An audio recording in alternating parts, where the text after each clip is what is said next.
This for boss bitches. Ito yung first process at dito inaasinan yung mga fresh raw hides o sariwang balat ng baka for 3 to 5 days para ma-preserve.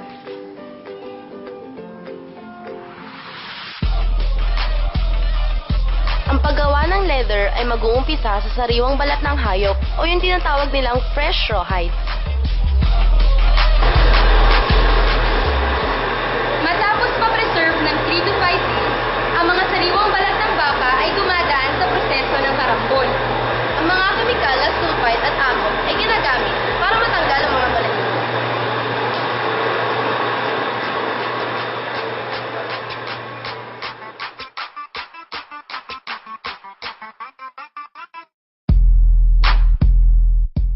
Ito naman ang proseso ng paglalagay ng balat ng baka sa malaking karambol.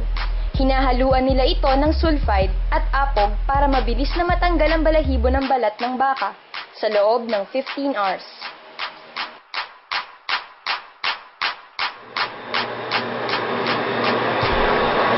After may trade ng 15 hours, dito dinadala ang sariwang balat ng baka, splitting machine o tinatawag na biyakan sa Tagalog.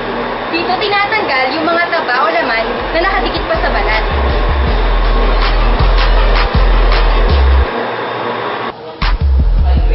Matapos timbangin, ang susunod na proseso naman ay ang throwing o wet glue. Sa prosesong ito dumadaan lahat ng leather para maiwasan ang pagkabulok. Dito na pa-preserve ang leather.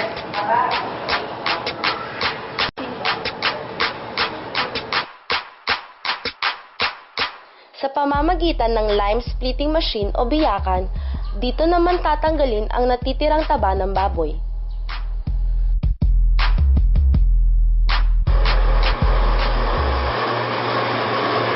At ito naman ang tinatawag nilang samming machine. Bianca, ano nga ba yung samming machine? Ang samming machine, dito pinipiga yung mga sariwang balat ng baka. Ngayon alam ko na. Anong susunod? Tara, puntahan natin.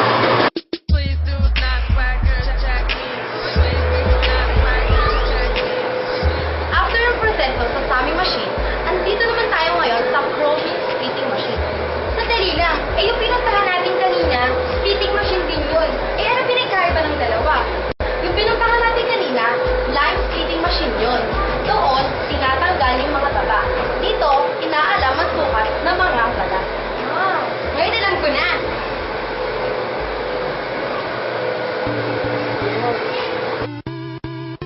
Ito naman ang makinang ginagamit para pigain ang basang balat ng baka pagkatapos dumaan sa chroming o yung tinatawag nilang wet blue.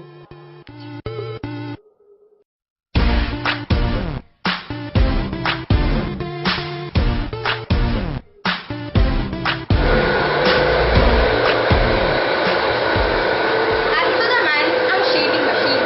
Para sa naman ang shaving machine? Dahil hindi masyadong accurate yung pagpapantay ng balat sa chrome splitting machine, dito naman dinadala yung mga balat para mas lalong maging pantay ang sukat nito. Kapag napiga na ang basang balat ng baka, muli ito ay dadaan sa biyakan.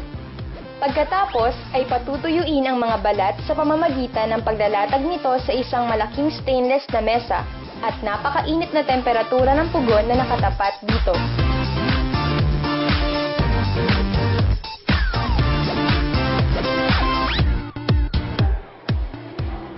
Ito naman yung tinatawag nilang toggle.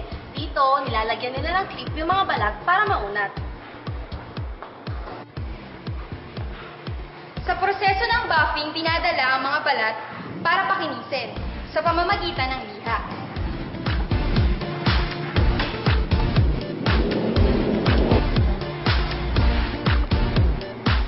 Ito naman yung tinatawag nilang pressing o iron machine. Dito, nilalagyan nila ng design yung mga balat.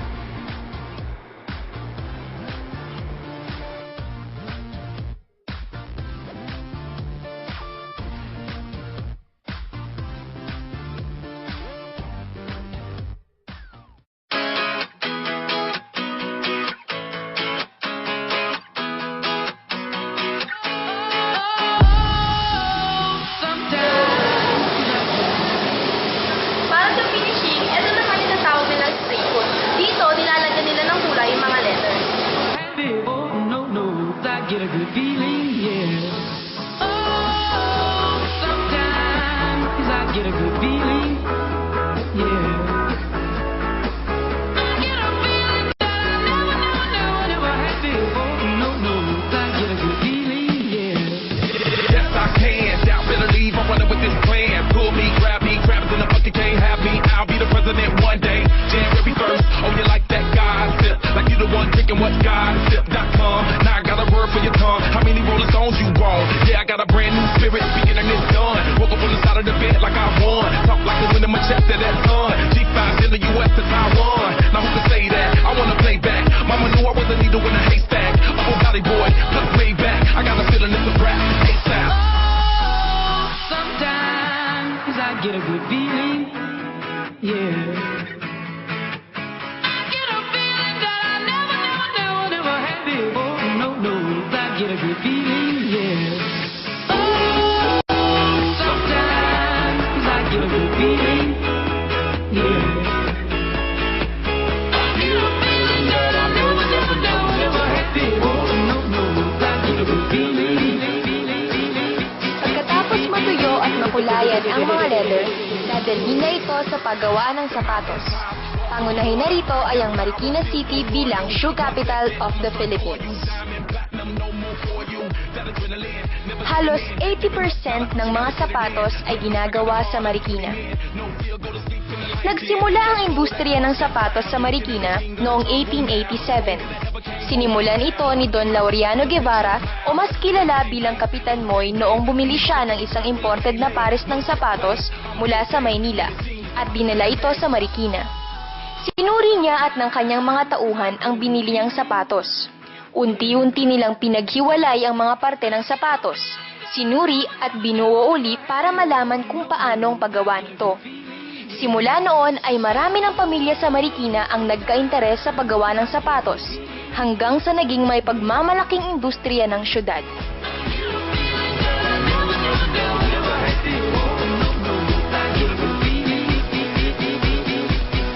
Ang full grain ang pinakamagandang kalidad ng leather. Hindi ito dumadaan sa proseso ng buffing, pero dahil sa mga malalambot na balahibong makikita dito, ito rin ang pinakamahal. Sa paggawa ng leather, gumagamit ang mga pabrika ng chromium, formic acid, hydrogen sulfide, at iba pang solvent na maaaring makaapekto ng hindi mabuti sa kapaligiran at sa mga tao.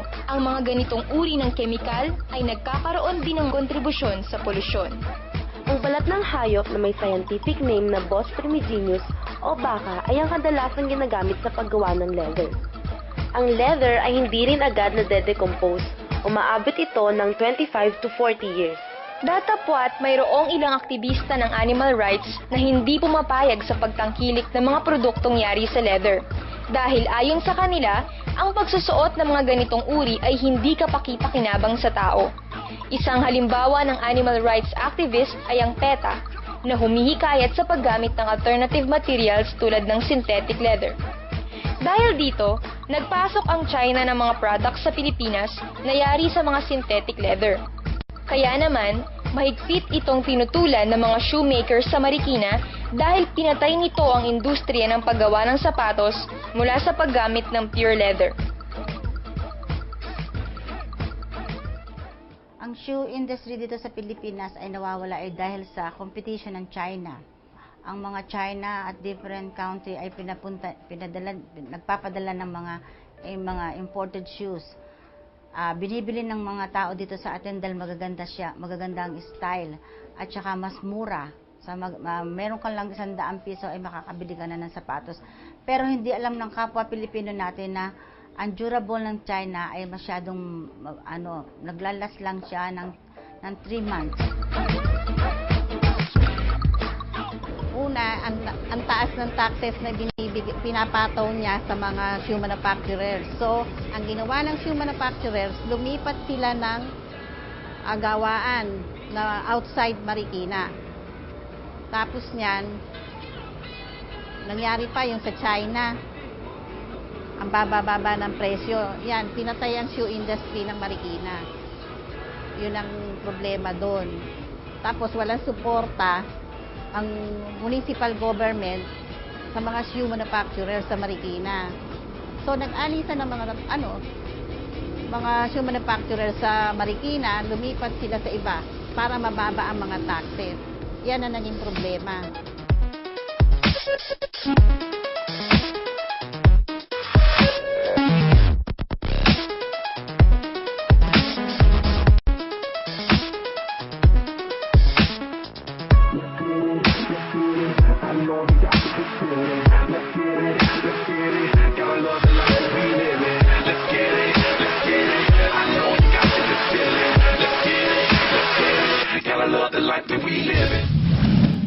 Ngayon ay alam na natin kung paano nga ba ginagawa ang leather. Sana ay maraming nag-comment sa paggawa ng aming ginagawang dokumentaryo. Salamat sa pagsama sa amin na alamin ang pagkilos ng siklo. Mula sa kapaligiran, pabalik sa kapaligiran. Ito ang Siklo!